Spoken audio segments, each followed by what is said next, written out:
Hey guys and girls, and welcome to another collection video. It's been a while since I've done one of these, so let's get this new one underway. This one is the last in the Nintendo series of videos, and this is my Nintendo DS game, so let's go! Alright, I've only got one Japanese game, so I might as well get that one out of the way now. The New Zealand Story DS. I absolutely love this version. This would probably be the best version ever if there was a mode where you could play the original game instead of, well, the version that this is now, because what with Tiki's new abilities and what have you, and his health meter, unfortunately, it makes this version of the game a lot easier than any of the originals, to be honest with you. So, so this is my second favourite version, the first version being the arcade original. Right, so that's my Japanese game out of the way. It's time for my North American DS games, if I can reach the bloody pile. There we go. Right, first up, Bomberman Land Touch. As far as Bomberman games are concerned, I actually quite like this one. It's obviously essentially just a mini-game collection, but it's still pretty good, and it's got your traditional battle mode on it, so what more do you want from it? The Legend of Zelda Spooky Hourglass. I was going to say Spooky Egg Timer, but unfortunately Hourglass came out and kind of fucked up my joke somewhat. But yeah, I like this, you know, it follows on directly from Wind Waker, which is my absolute favourite Zelda, I don't mind telling you. So, yeah, I quite like that. I don't like Linebeck though, I think he's an absolute cock. Just throwing that one out there. Mario and Luigi, partners in time, eh? Now, as far as RPGs goes, this is really good. I like it. It's still along the same lines of the other Mario RPGs. So, in the sense that the battle system is actually quite fair, and if you fuck up, it's your fault, and not the game deciding it wants to be a dick. Mario Hoops 3-on-3. I really have got to stop doing the dodgy Italian. Oh dear. You can't help yourself when you have Mario right in front of you. But yeah, I love this game. Square Enix did a really good job on this, and I'm looking forward to it on Mario Sports Mix. I think that's what it's called. Yeah. Oh, and here comes another copy of the New Zealand Story. I'm sorry, guys. Well, what I'm about to say is completely oxymoronic, but I'm sorry, but I make no apologies. What? I don't get it. Ironic, oxymoronic, whatever. Whatever. But you know, I love this game. I'll just buy any copy or version of it I've got. In fact, I don't think I've shown you this one actually. Hang on a minute.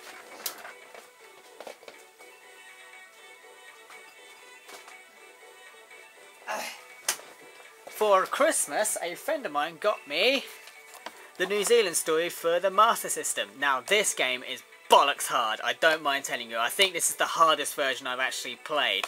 Oh man. I think it may be due to technical limitations. That's probably why the game is so hard. You know. Point Blank DS. Now, I like Point Blank. It's a really good light gun game, but having it on the DS is somewhat redundant because it completely defeats the point of it being a light gun game. There's like, you got all your targets there, you're supposed to shoot them, but on the DS all you have to do is just touch them with the stylus on the touchscreen. So this game is somewhat, it has no real reason to exist on the DS, but it's still fun. You know, I take it with me on train journeys and what have you when I've got nothing specific to play. Resident Evil DS.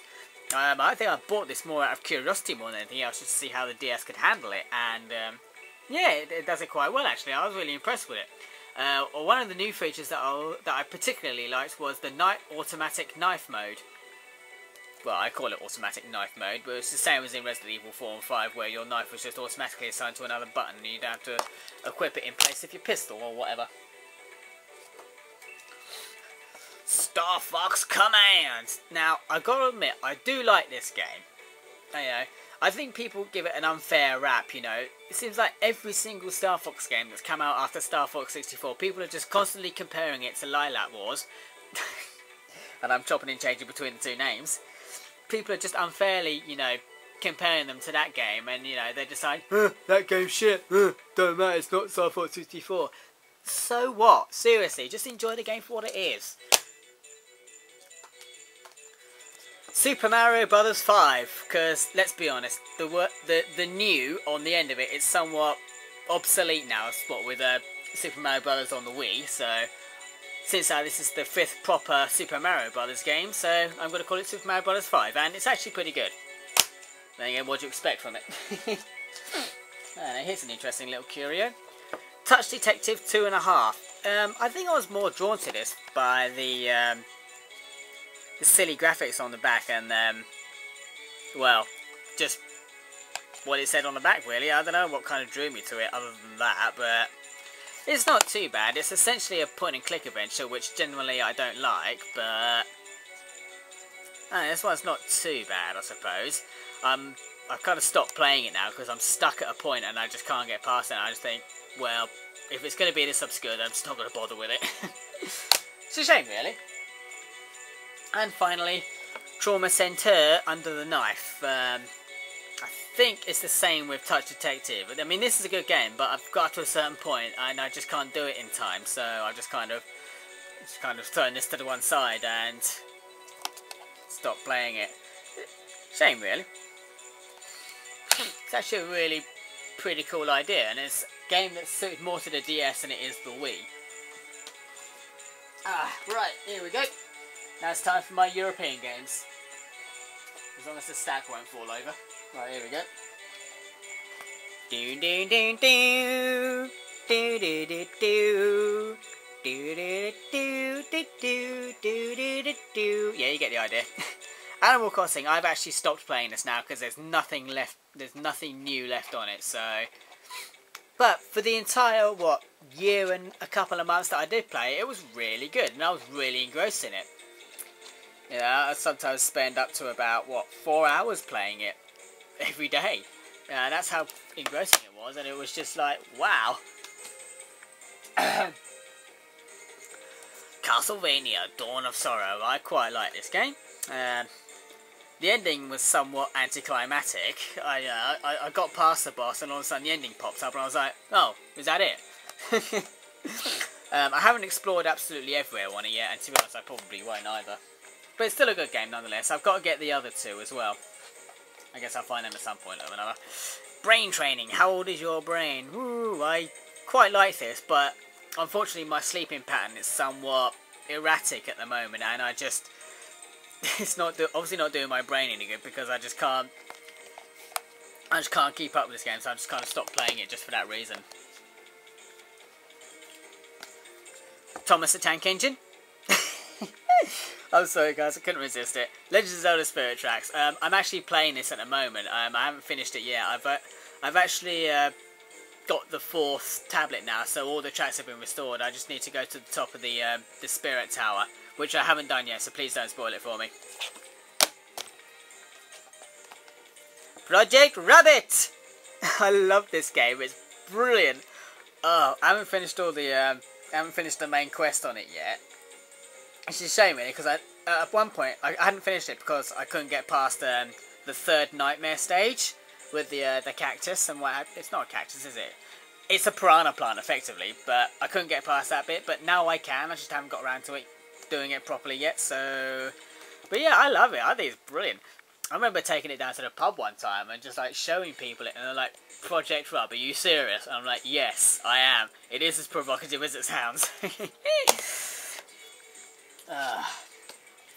Professor Layton and the Curious Village. Now, I really do like this. It really is quite taxing on the brain, but unfortunately, the same with brain training. I suffer from a very erratic sleep pattern at the moment, and as a result, trying to think through these puzzles just makes me so tired and sleepy. I just can't work my way through it. So, it's the only reason why I haven't got the other two as well now. So, but perhaps maybe one day I'll finish it off eventually. Mario and Luigi Bowser's Inside Story. Again, same with not Superstar Saga. I haven't played that yet, so same with Partners in Time. So just go back and listen to that, and you can apply it to Bowser's Inside Story as well. Mario Kart DS. Woohoo! Again, another good Mario Kart game. It's not my favourite. That one still goes to Double Dash, but I quite like this. You know, I'm one of those people online. When I did play it online, I wasn't a complete dick about it. If someone knew how to snake, then obviously I would snake along the track as well. But if I was aware that they didn't snake or didn't know how to snake, then I wouldn't just snake my way to the front, because that's just being a dick. You know, I would actually just race the race completely. And it was this very game, where I started preferring to use Daisy over most characters, because I don't know. I think it's weird. When she passes someone, she goes no. And I just thought that was very funny, so I just started using Daisy just to hear that noise, and it just sort of built up from that, really. I know there aren't a lot of Daisy fans out there, but you know, who cares? Metroid Prime Hunters First Hunt, which we all know is a demo for Metroid Prime Hunters, so I don't know why I've still got this. I guess it's just for collector's reasons, I suppose, even though it's practically worthless. Metroid Prime Hunters, I actually quite like this, but it's because of the nature of the control scheme, I can't play it for too long. It actually really does it does put a strain on my hands, so I haven't even finished it yet, but I'll get around to it at some point. Oh, don't know if I haven't split it already, so oh fuck it, I suppose I'll carry on. Nintendo DS browser. I bought this purely on a whim just to find out how good it was, and it's not bad, you know. It's obviously not the best internet browser, but it's better than nothing. Sonic Chronicles of the Dark Brotherhood. I was kind of looking forward to this because it was something different using the Sonic formula, and I played it, and then I found out how the battle system worked. It's that type of battle system that I don't like in RPGs. If you miss, or you know, if an enemy hits you or whatever, it's because the computer's being a dick about it and deciding for you instead of you deciding for yourself, because you've either timed it wrong or you just fucked it up completely.